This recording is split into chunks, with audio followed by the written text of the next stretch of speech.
We are back again with another classic and another conversation with another fantastic guest. Today we are joined by Siobhan. Hi, Siobhan. Hello. So I'm like blushing at the lovely introduction. Not at all. So today we're going to be discussing a fantastic film. I think, anyway, it's a very modern classic. It's the most modern one that we're speaking about. But I think it thoroughly deserves its place in the list. And Siobhan was a shoo-in for our guest this week. We are talking about the Blair Witch Project. So we will start it off as we always do. With these kind of things. Do you like the film? It's like I'd say it's probably one of my favorite films ever, to be honest. Yeah. I mean, I know it isn't like a lot of people kind of turn up their noses occasionally at it, but it just like kind of ticks all of my boxes. Like, I love paranormal stuff. I love found footage. Well, it was kind of the first one I watched anyway, but I think it's really good. It was very tense and scary, and it was probably like the film that got me into horror in the first place anyway. So yeah. Nice. I love that. Like, I think you're right. Like, I think that about all of horror, that people like can turn their nose up at it. Like, we're absolute massive horror advocates, like all three of us, and so many of the people that we know are, and we're always sort of yelling about why it's so good. But if you were to have like a casual conversation, I would imagine that, like, to say, a room of 10 people, if you said like horror was your favorite genre, like, I would say over half would be like, is it though? And yeah, it is. It is, you doubters. It is. I'm getting I'm on my high horse today. She's already in full guns blazing. Already in rage mode about horror deserving better. It does. It does though. Yeah. I like Blair Witch. It's not in like my top horror 10, I have to admit. But its legacy and its marketing campaign are like right up there for me, and we'll talk loads about that in a little while. But yeah, still a great film. Georgie? I haven't watched this film for ages, and I think it's definitely one of those films that now Siobhan has said, like, it's one of the ones that got me into horror. I'm thinking, like, actually yes, because one of my favorite tropes ever is found footage. I love it. Like, I love it so much. And this, I mean, one of the first widely watched, because I mean, you've got Cannibal Holocaust, bit niche. So like a mass appeal. Not really a gateway horror either, really. Probably not. No. So this was 99. And there were a few before it, but I think this was like the most widely watched, widely accepted version of it at the time. And I just launched 1,000 ships, and again, the marketing, anything witchy and ghosty, it's just, I think you're right, everything that I like. The more I kind of thought about it, I was like, actually, I do love this. Actually, yes. Yeah. That's where I start. I think you're right. Like, it definitely like has left a legacy as well. Like, we'll talk about sort of the marketing campaign in a little while, but it wasn't necessarily the first found footage, but it was the first found footage I ever saw. And I think like you say, for like a wider audience, I think that's definitely going to be the case. But of its sort of like successes, so Paranormal Activity, Cloverfield, which do you guys sort of, what's your favorite sort of follow on from Blair Witch, from that kind of found footage style? From the found footage genre, I think mine would be Wreck. Oh shit! Wreck. Yeah. Hell yeah! That was like my instant reaction. I was like, shit, yes, Wreck, yes. Because it's so what good. A film. But the thing is, as well, I can't not say it, and I know it's like Paranormal pathetic. Activity. Everyone, I can't watch that film. It terrifies me so much.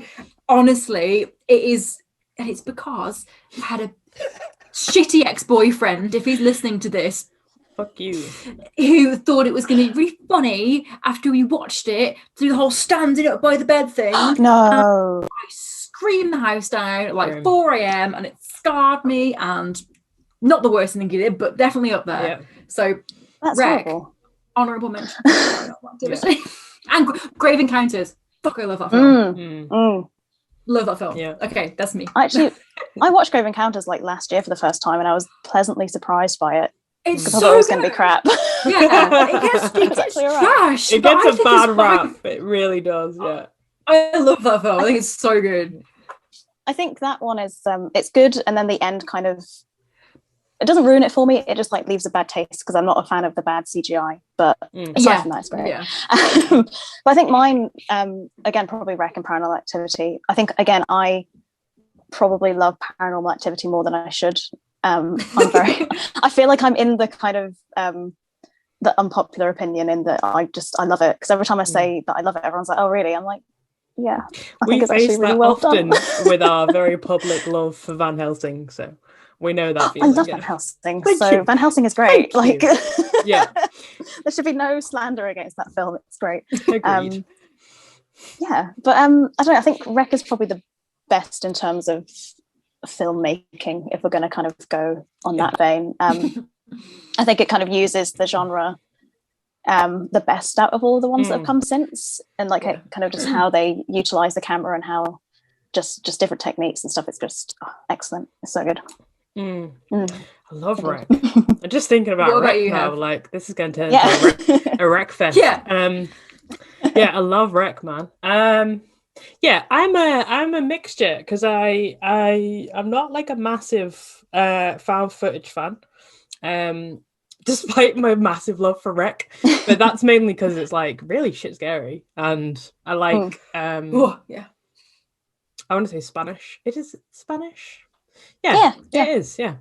See. Thank you. I was going to say Dankeschön. $9 a year, buddy. Great. There you go. Yeah, I really like that. Babe, and I couldn't know what the Spanish is for. Like... nada. Ah, there you go. Yeah, I really like Wreck. I'm not a huge Paranormal Activity fan, but I'm not like a massive like paranormal horror kind of fan. Cloverfield wasn't my jam, like at all. But I watched seasick watching Cloverfield. It's that kind of took it to the extreme and tried to give like a Blockbuster does found footage, and I was like, you're not really vibing it for me. It's not really working. I watched Lake Mungo. I don't know if you guys have seen it, which is meant to be like one of the scariest films ever made. With like the cutest name ever. It's just like, I'm probably going to lose my horror card for this, but honestly, what a pile of shite. Like, it was dreadful. It was so boring. I was like, what is this tripe? So another found footage, but just rubbish. So yeah, making me want to watch it now, though. Seek it out, because it's an experience. It's got so many things going on that you watch it and you're going, okay, this could be chilling. And then they go, but no, and you're like, oh, okay. So then they go, but then this. So you're like, oh shit, right. And they go, oh, but no. So you're like, oh. Okay, make up your mind, please. What do you want from me? There's a bit, and I don't really want to ruin it, but there's a bit in it that was quite like niche to my fears. So I was like, this is going to be the scariest thing ever. And then it was just like brushed under the rug. No, it wasn't. It was the other one. Oh, okay. Yeah. So I was just like, if they're going down this route, then I'm gonna be terrified. Oh, it was similar to the standing by the bed in the middle of the night kind of vibe, but in someone else's house. But like, and it was just glossed over and ignored, and then they moved on. And I was like, does nobody want to address that behaviour? Because that doesn't seem healthy. That behaviour. I'll tell you guys about it when we're off air.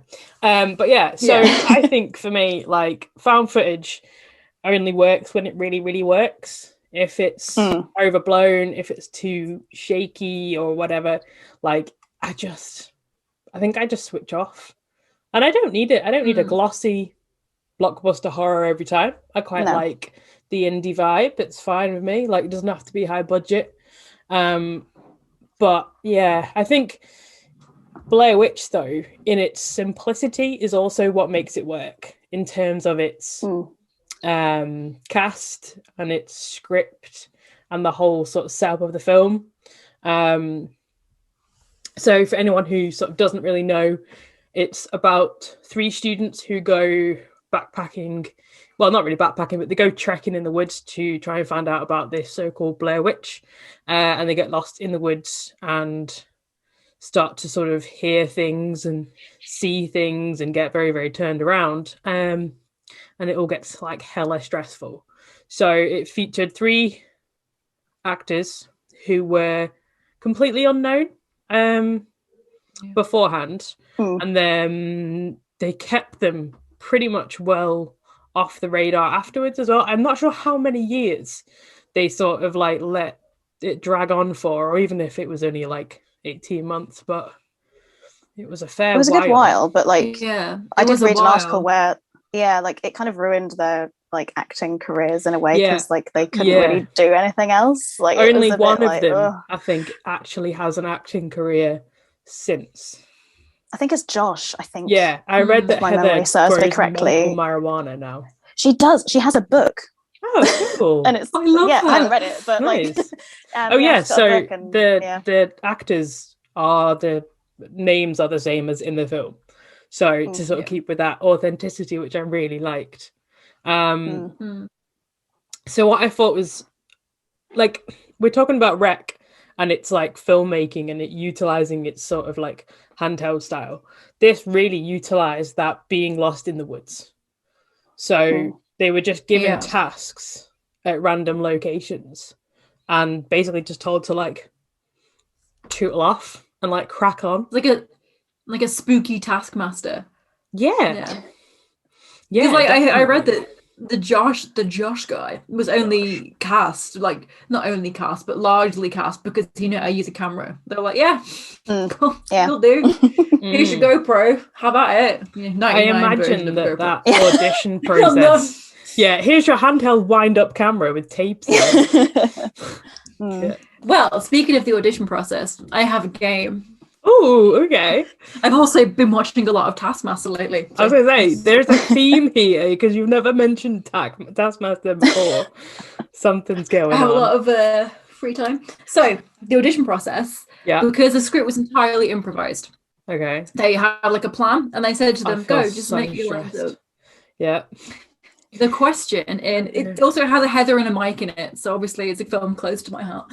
But the question they asked Heather Donahue in her audition that she had to act out a response to was, you have served 7 years of a 9-year prison sentence. Why should we let you out on parole? And she had to act out her response to it. Oh my God. Are you going to make us act out our responses to it? Yes, I 100% am going to make you give me a response to it that will make me give you a role in a film. Okay. Can we have a couple of minutes to think about it? Okay, fine. We'll cut back to it in a minute. Okay, you can give us maybe some trivia about the film or something. Or something that you like. So, well, on the topic of scripts and making it is an indie film at its heart. It's like an indie horror film. Yeah. And it's one of the most profitable and successful indies ever because the original budget was 35 to 60k, which then after editing and post-production went up to the maximum they kind of guess is 750k, and it grossed 250 mil worldwide. Yeah. So that's a decent profit margin. King of the indies. Oh, yeah. For sure. And it was 8 days and they had 20 hours of footage, which they edited down to a perfect 90 minutes. 1 hour and 21 minutes. So I'm like, mwah, that is perfect film. Perfect film time. Yes. Yeah. Ding, ding, ding, ding. Exactly. After having watched the Snyder Cut 2 days ago, I'm like, nothing needs to be this long ever. I can't do it to myself. Actually said this to Georgie like just before we started. I don't have the hours to give to something that's over an hour and a half at the minute. I couldn't do it, especially not to the Snyder Cut. Soz. I wish I did. Like, yeah. I just is it not? Is it not? Like, not good, if you were saying to me, like, here's 4 hours of Mads Mikkelsen just strutting around, I'd be like, sold, watch it twice. Hell yeah. But like, I don't have it to give for that. I just feel like I don't need angry, broody superheroes right now. We've got so far off topic. Yeah, we have. Dial that back to Blair Witch. What I thought was interesting about Blair Witch is the color palettes. Like, I know that it's obviously filmed on, I think one was a 16mm and one was a sort of standard handheld camera. But I thought it was very interesting that one of the cameras was like nearly black and white. And I don't know whether it's just sort of like an age thing, but I definitely never remembered it being so kind of monotone. Like, I always thought it was a bit more green. But yeah, I think I just remember that torch in her face for the green. Yeah. Just because it's very like autumnal, isn't it? But like even when because I mean, there's like occasional flashes of like lots of orange, but then it's like a lot of it is so grey and like it's so muted. Dull. Because even the interviews at the beginning, like, I feel like they might even be in black and white. Yeah, some of them are. Some of them are like some of them are using the like kind of fancy camera, and then some of them are just using the handheld. So I've got a very clear memory of it now because I literally love that. Little fact checker. Yeah, I really like the interviews actually. I'm glad we sort of mentioned them. They work so well to like solidify the concept of the Blair Witch. Especially the old lady who'd had an apparent run-in with her, because she was quite scary, like herself. She and herself, and her creepy gate that's made out of sticks and string. Is she the Blair Witch? Dun dun dun. She just sells the merchandise. She's the gift shop. Did either of you watch the? I was going to say, speaking of interviews, just the kid with the woman who's like she's talking about Blair Witch, and then the kid's like covering the face up, and it's like, did they tell this kid to do that, or is this kid just amazing? Just had excellent timing, and they were just like, keep rolling, like let's keep doing it. That kid an Oscar. It's really creepy. I think there's definitely like a sense of like you can almost imagine them just going up to these people in this town and going, I'm making this movie, like, do you fancy having like a cat, like the guy fishing, where they're like, do you mind if we film you? And he's just like, I'm fishing. Like, how much you can see how well my audition's gonna go in a minute, can't you? I'm very excited, by the way. And like, I wonder how much they sort of directed them, or if they just said like, because how do you keep all these random people quiet about this myth of the Blair Witch? Because obviously, like, the town that they were in was subject afterwards to like people kept nicking the sign of like the town, so like the studios bought them like replacements, but people kept stealing it and like going for tours and stuff in the town. It's alright, isn't it? And but like, how do you keep that like under wraps? This is it, like their IMDb page is listed the actors as dead or missing for like a year after the film came out. And I'm like, because they were, I guess at Sundance, they were handing out the flyers being like, do you know where these people are? Like, I wonder if it's such a sign of how like there's been a massive shift in terms of like society, technology, and like the internet. Like, you can literally get information about everything now. Like, you could trace your family history back 1,000,000 years, so you could almost like a million, exactly 1,000,001. So you could like you could find out exactly who appears in the back shot of a film for a second. But that actually brings me on to an excellent point that I was going to make, that I felt like that we'll talk a tiny bit about the advertising now, and we'll do it a bit more later, but obviously they had a website that they built which said that in 1994, I think, they went to actually go and do this. And obviously the film came out in 99. So you've got missing 5 years. But it made me think of all of those like amazing like urban legends that like everybody knew off dodgy like web pages and the email chains. So I wanted to know if you guys can remember like what was your cherished 90s, or I'll say noughties because I think you're both babies, like internet chat site hit like memories. Mine was always like, or cursed videos I'll also accept. Remember the one with the hill and they were just driving the like, hill, not the hill, and then it was the face. Oh, it's good times when the internet was a baby. It was just, I mean, it's funny because I really like this kind of thing, but I never like seeked it out as much on the internet, probably because I didn't know that you could do that at the time. I don't know, like there's been cursed videos, I hate them, but like I mean it was always that kind of I mean I think for me like stuff like that was more like word of mouth, like the whole Bloody Mary thing. I remember like my friend telling me about the Candyman, but I didn't realize Candyman was a film at that point, so like I was like, it's like real, totally the same, like duh, like that's just child, like oh my god. I definitely think like there's a point of these things where you get like one pivotal piece of information is just like not put in, so you're like, oh yes, the Candyman is real, and then you get to like 15, you're like, oh, the film of the candy shit, I'm scared of that for years.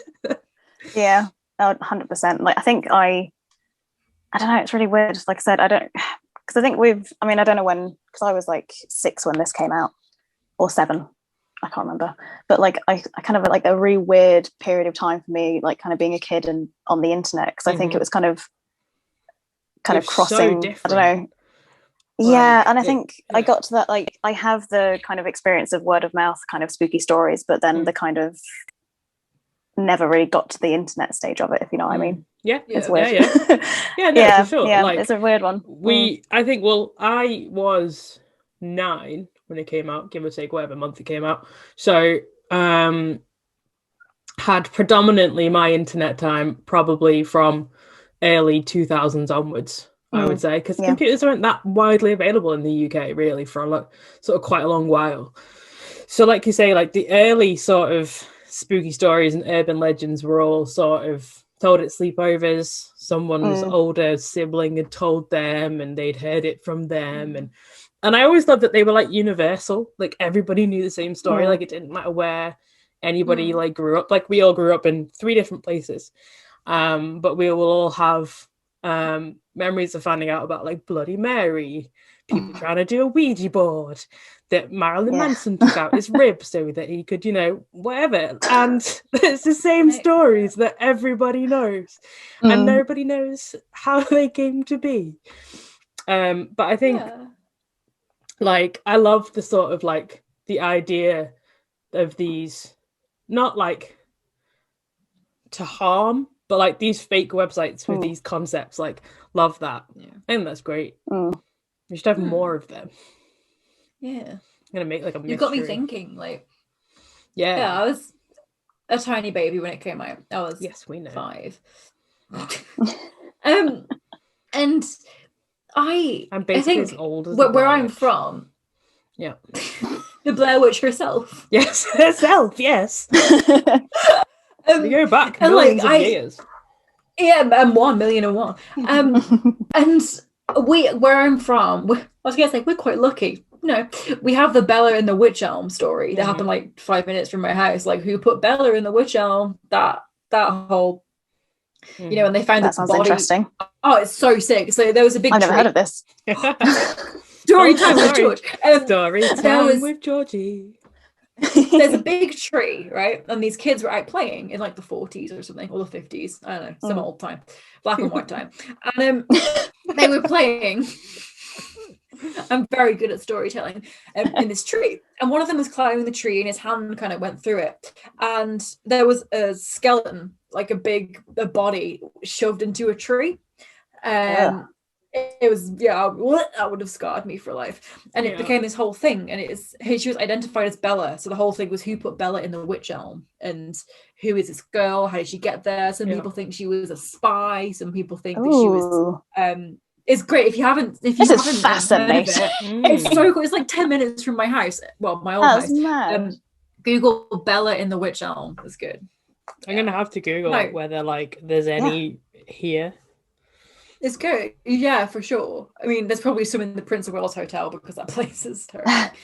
But most of my internet time at that age was like, well, not when I was 5, but when I was a kid, was vigilante justice. We used to catfish people on Habbo Hotel. I got banned from Habbo Hotel. Incredible. Because we used to catfish people on it and pretend. We watched a lot of To Catch a Predator, right? So we were like, we're going to get all of the nonsense banned. And we thought this was like a really noble mission. So we were like, I am 14. And they'd be like, oh, right then. And then we try and get them banned. But then we got banned for entrapment. So. Wow. That's incredible. So. Most of mine, I must admit. Horror a little bit later. Yeah. Well, the true horrors were right there. But. Right there. Right? Literally right there. Yeah. Mine was all just charging to make people's MySpace pages look nice. Just hustling that HTML at like 12. True stories. But I thought it was really interesting because the website, apparently, by August 1999, it had 160 million hits. Oh my God. And bear in mind, Google was founded in 1998. So if it had 160 mil by August 99, that's a pretty popular website for the early days of websites. Asking Jeeves to take them to the ghost stories. Asking Jeeves. Oh. Hi, Jeeves. Is the Blair Witch Project real? Take me to the Blair Witch. Help me. Yeah. Apparently, I watched... there's the Meals Hall Lady in White. Ooh. I think every town has a lady in white, though, right? Apparently, she haunts the grounds of the manor on a misty autumn morning. I think, to be honest, I think Siobhan will have this beat for Cornwall for like the best ghost stories and folklore, to be honest. Yes. I actually don't know much about it though, because I didn't grow up here. The only literally the only thing I can think of that is kind of spooky is because I grew up in Stoke, and I'm assuming, have you been to Alton Towers? Mm-hmm. Oh yes. Yeah. So you know the ride Hex. Mm-hmm. Oh God, no! Don't. Yeah. And there's a whole thing about the chained oak thing. The chained oak is real, and I've been to it, and it's well creepy. But yeah, that's the only thing that I can think of that is kind of weird and spooky. That's you know, around where I live. But yeah, there's probably lots of ghosty things around in Cornwall. Lots of pirates and smugglers and stuff. Oh, the Jamaica Inn is a big one. Yeah. We just have literal murderers here in Yorkshire. Literal actual murderers. Not cute, really. No.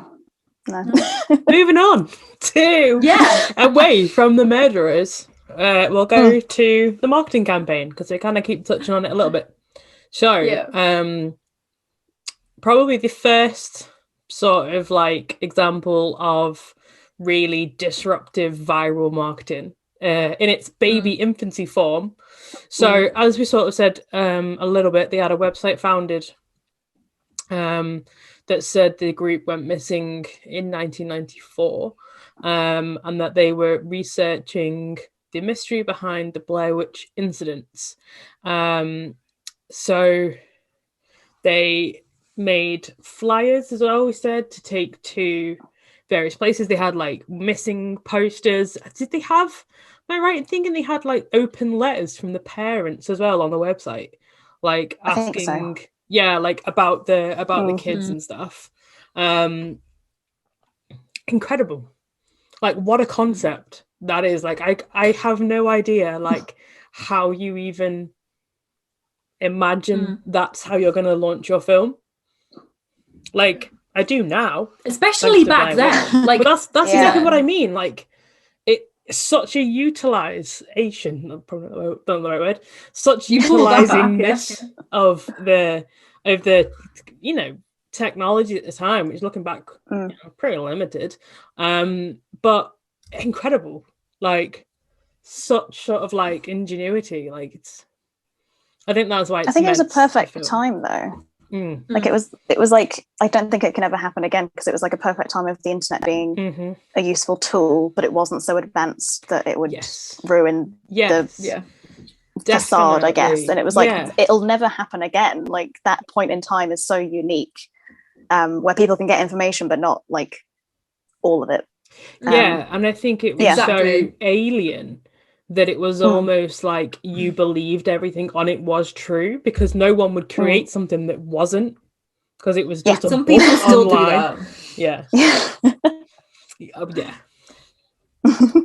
I think this is why I think the sequels didn't work, because there were two, and this is a prime example of one of those films, I think, that there should only ever have been one off, because everything works so perfectly for it. You can never recreate that kind of campaign or that kind of hype or that kind of intrigue for a sequel for something like this. You just can't do it. Like you said, it's you've got that kind of belief that the internet is, but it's there, it won't last, it's a fad, you know, no one's going to look that deeply into it. That's what I think anyway, but it was just revolutionary, I think. I think the second one, I think, as much as I don't think it's a good film in any respect, I do kind of give them credit for being like, you know what, we're not going to be able to recreate this, so let's just go in like the kind of polar opposite direction. I mean, they tried. God loves to try. Effort was made. I must admit, like, I watched the third one, which is Blair I think Witch. actually considered as the sequel, which is 2016, and it's our younger brother of Heather goes back to the forest to try and find out where she went. So that for me is a perfect progression for a horror film. That's fine. If you're doing a sequel, I'm happy for it to be a family member goes to try and find out what happened. That's fine. Like that, no probs. Wasn't very good though. No. Can I just? I'm going to have to just like get the rant out the way about it, because I have it's such a nitpicky issue with it. I'm so excited. The fact that it's the sheer fact that they didn't film it in the same forest. That like, and they filmed it in Canada in this gorgeous, like lush, really like densely packed forest. And I'm like, surely, like, how much effort would it have been just to go to the original forest? It's just such a stupid little thing, but it really. It doesn't ruin it, but it just kind of doesn't set the same atmosphere at all. We said before, like, about the forest being so sort of muted, and I think if you suddenly go to something that's like beautiful and lush, and there's like some deer frolicking nearby, like you've completely removed. Go on. Sounds like Twilight. I was gonna say, don't you talk about your Twilight. Every bloody week. I definitely get what you mean, because there's like, it is quite it's not like they're squeezing through anywhere, and they're not like, it is quite open, considering it's in the middle of a forest, and there's no sort of like high ground, which is what I thought was like actually scarier about it, was that there is no high point that you can see your surroundings, like you're just stuck. Like, to be fair, if it was me, I was watching it and I was like, I'm gonna follow the stream, because it's either taking you to the sea or it's taking you inland, and I will go to the ocean. Either way, I'm gonna take my chance of the mermaids. And I definitely think you're right. Like, just unless there was like a really good reason, you're gonna just take it to the same place. I think it doesn't. You're right. It doesn't seem like it would be that big of a deal. I know this is me not understanding filming laws in Maryland, but I will say, assume the forest is still there and it's not like a housing estate now. They'd be stupid to knock it down. The amount of money they must get from it. Exactly. And if you have them go and do it again, unless the town didn't want them to. I mean, they had a lot of like in the last one. Even more signs getting nicked. Yeah. God. How's anybody going to know where they are? It's the Blair Witch again. Something that I did appreciate in the film, in the forest. There are some bits of the film. It's very psychological. Yes. And I really appreciated the fact that the director said that one of their biggest influences was Jaws, which sounds weird, but they said it's because the whole threat is you never see the thing that you're supposed to be scared of. And I'm like, yes, you understand how to make a good horror film. Perfect, beautiful. And my favorite fact that I read was the bit when she's running away from like the unseen figure. Yeah. It was meant to be seen. He was dressed with like tights pulled over his head. Yeah. So the camera just forgot to pan, and it was just left like that. And it's so much better. Yeah, so much better. It's a happy accident. Yeah. 100%. I think. I always forget about that fact. Because imagine if you'd just seen this weirdo in like tights on the head just in the middle of the woods, it'd be like, what? Yeah, because their budget wasn't like, they're not going to be bringing out no amazing CGI, are they? So yeah, you're definitely like, see, and that's the. I think that's a huge thing for me. Yeah, go on. I think like I don't know, because I'm like kind of thinking of it like maybe it'd just be like a blur and it would be scary, but who knows? The cameras aren't that good.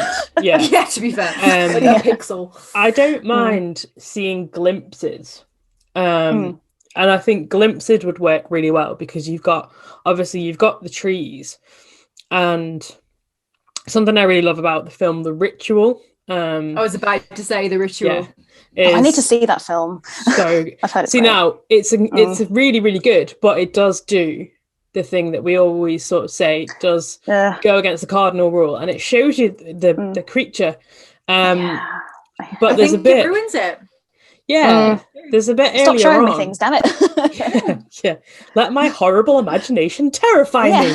Exactly. There's a bit where you're like looking across the trees, and it's just like quite dark, and it's like trees.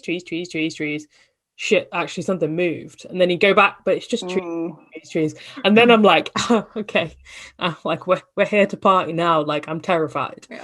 And I think that would have worked really well for something like this. But I would have hated it if they'd have just turned around and there'd have been like an old lady or whatever, like screeching in someone's face. Yeah, like that gif where she's like running, with the shotgun. I don't know. Like I would have been so disappointed. I will say though, like going back to, I mean, the sequel, they do show it and I hate it. However, Wreck, I think is an exception because she's terrifying. Like she's awful, and they do a really good job of making the thing look scary. I mean, I guess it's because in Wreck you kind of see the threat all the time anyway, so it's not as much of an issue. But I think with kind Wreck, it's like with it being like that sort of possession, infection, human type thing, like you say, like it does work so well because it's still like a person shape. But it's like night vision, split second, and the jump scare, and then it's done. So you don't know what to concentrate on. Do you know what I mean? Yeah. So good. Wreck's so good, man. We should do an episode on Wreck. I'll totally go back to Wreck. Like 100%. We're going through the genres, so we'll eventually get to world cinema, and that can be Wreck. I'd be insufferable when we do that. She'll do the whole thing in Spanish, and I will just say different words in different languages to try and join in. And I'll be very angry. But I think it's all about illusion. So I mean, like the teeth and the hair, gross. Yeah. It's so witchy. There's a bit in Supernatural. This is the Twilight of Supernatural every episode. I don't care. And where Dean is like, witches are gross, like just bodily fluids everywhere. It's like teeth and blood and hair and viscera, and that captures it really nicely, I think, because it is, I don't know, something about finding teeth. The tongue, I was like, whatever, but the teeth and the hair that she finds with his like bloody shirt. No, not for me. I mean, finding teeth anywhere is pretty creepy. Like you never want to find a tooth, do you? You don't want to. Because they never, unless you're like a child, they're never coming out without pain. Exactly. And like something no good can come of seeing a random, no, absolutely not. Yeah, we haven't. It's a really good point. We haven't really talked about it. The actual sort of folklore-iness of the Blair Witch. I fucking love folklore. Love it. Me Love too. that shit. I would happily spend my life reading tales from every corner of the world. And yeah, it's just perfect because it isn't too much. There's this concept.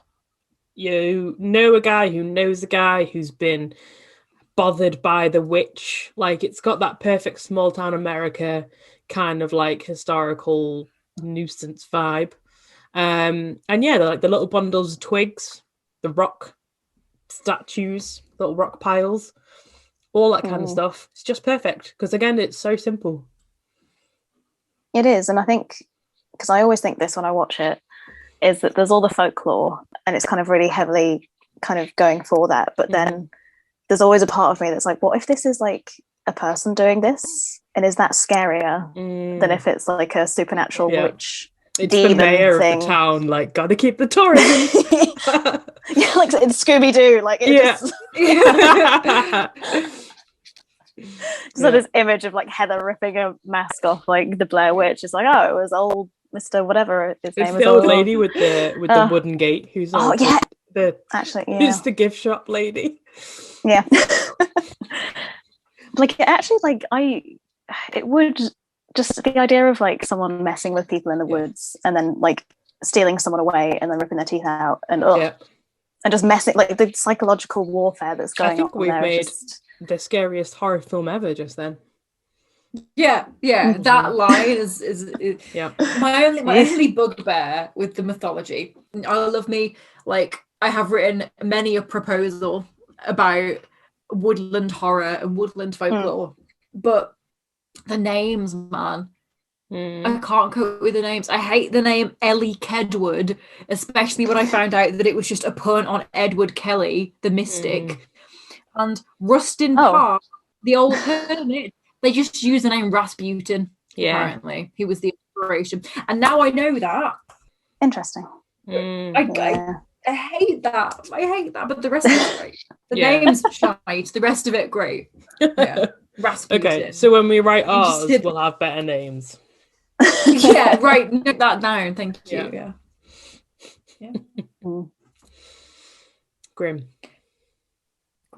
Right. Did either of you watch the like documentary mockumentary they made? Oh hell yeah. No, I haven't. I think it's good. It was really good. It is really good. Curse of the Blair Witch.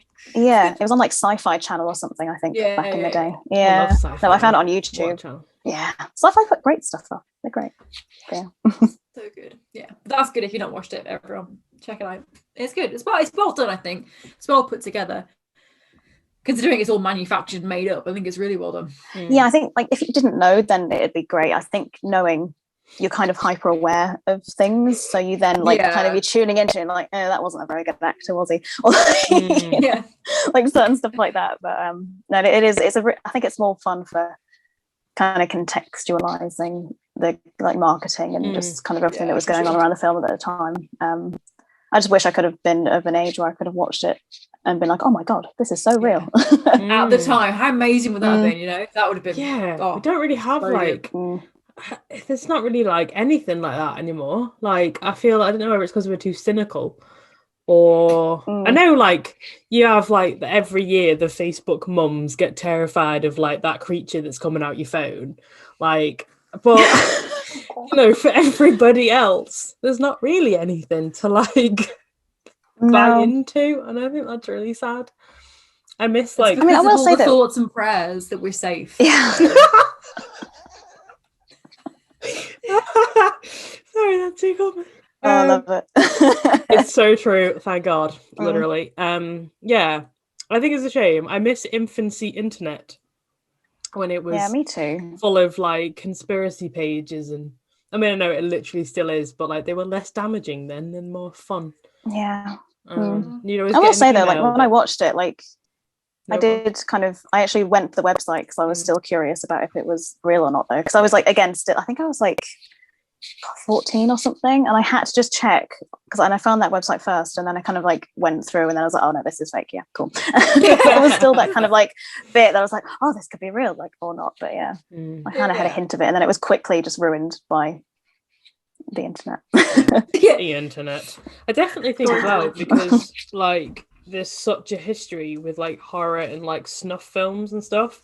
There will have definitely been a point where you just had to be like, I am honestly not sure, like what is and what isn't real. And I think you've got so many experimental sort of filmmakers and things coming out that, given an age that isn't quite as information heavy as we are now, and so much of it so freely available, I definitely think like I would have probably been like, it's real.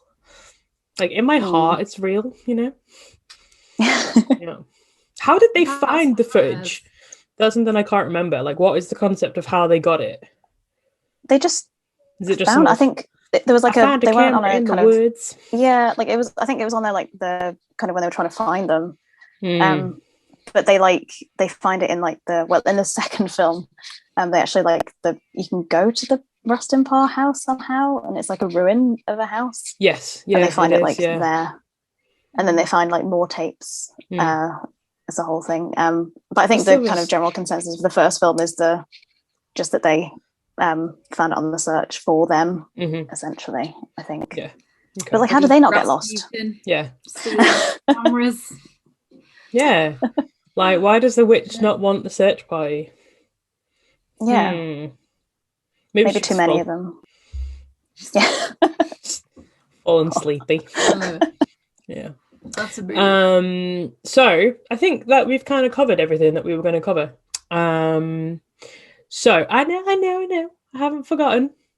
Do you want to do our auditions or our comments from our community?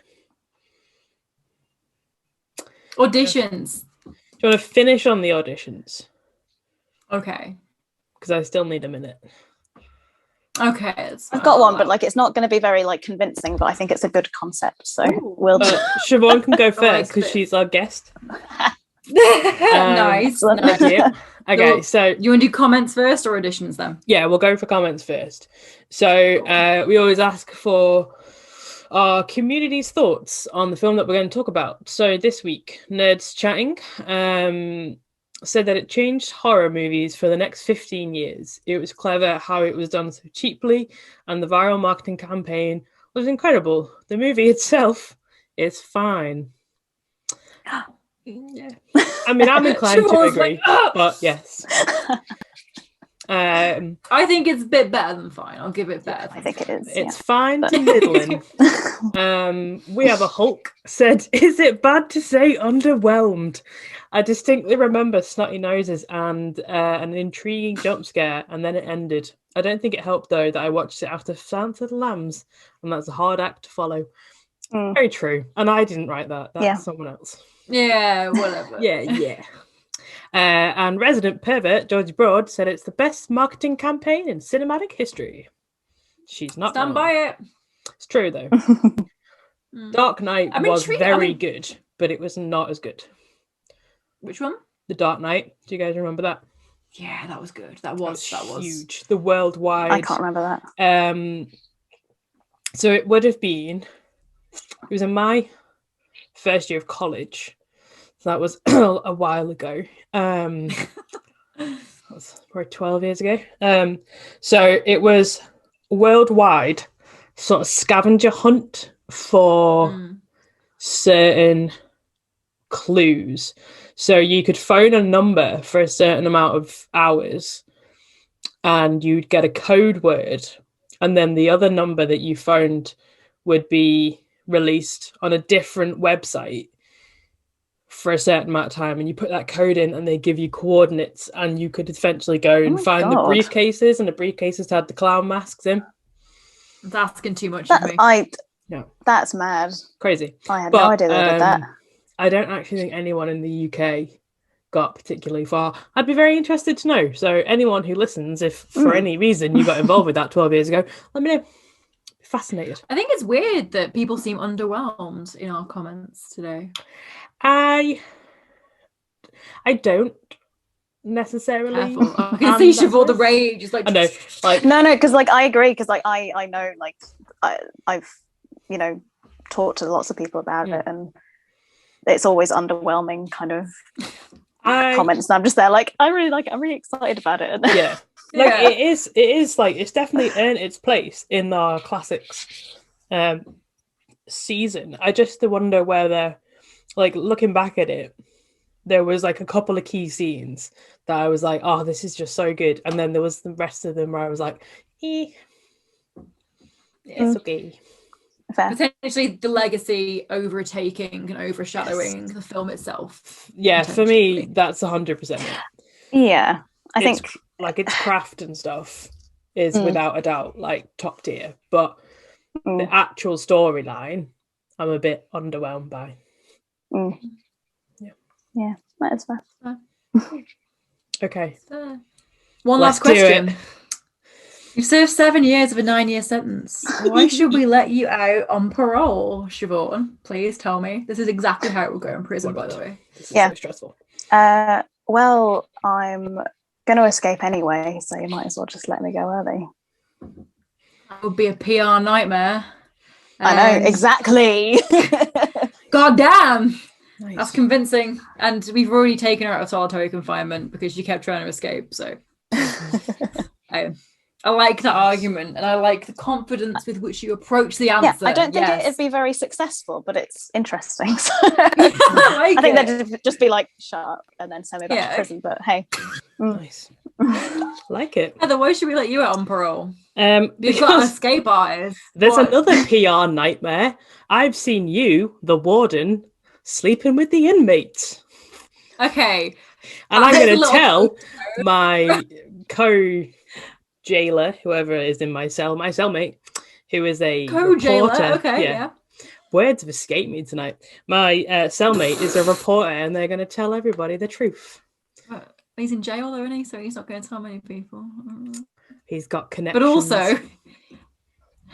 also you're onto something. So here's the key. Thank you. Yeah, both convincing. Come on, Siobhan, going. Your emotional. Thank you. My emotional manipulation from both of you there. Thank you. I like that we both went for like PR nightmares. Yeah. You understand the prison system. That's what it is. You don't care about rehabilitation. No. I was like, do I go for like it actually was not me, it was Hannibal all along, or yes, but I was oh my god, nice, beautiful. Well, I'd cast you both, and you can both use You've served 7 years of your 9 years in prison. Why should we give you parole, Georgie Broad? Denied. I do not understand the question, and I will not answer it. No. I think that both of the good excuses have been taken, so I'm just really innocent, and I think you should let me go because love, liberty, and the pursuit of happiness. Oh, just go, honestly, yeah. And then they'd be like, shut the fuck up. Just leave. Perfect. I love it. Safely say I did the worst. So congrats, guys. Enjoy. Thanks. Tell my wife I love her. Right. Grand. Well, thank you very much for joining us and lending us your super fun Blair Witch knowledge. Where can the folks at home keep up with what you're up to and what you're doing? I'm on Instagram, Siobhan of the Dead. I also write for JumpCut Play, and that is pretty much it at the moment. Nice. And we also featured you in our Christmas gift guide for your crocheting. Talking of marketing, I'm terrible at it. Yeah. You can tell, can't you? We got you. I do crochet. Yeah. Oh my god. Yeah. I do crochet. My Instagram for that is Cornish Lucky Crochet. I've actually put lots of stuff up today. So have a look. Perfect timing. We will put the links in the podcast information and the YouTube listing as always, so you can find them easy peasy. Yeah. Yay. Awesome. Right. that's it from us for another week. Stay safe, stay out of the woods. Or if you go into the woods, be prepared.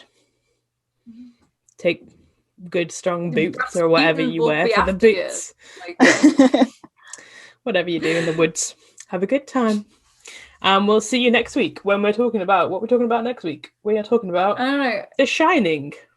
The Shining. Ooh. I almost said the wrong film, so I'm glad you got that before. We're talking about The Shining. And we'll see you then. So be safe and be good. Ciao. Bye. Bye.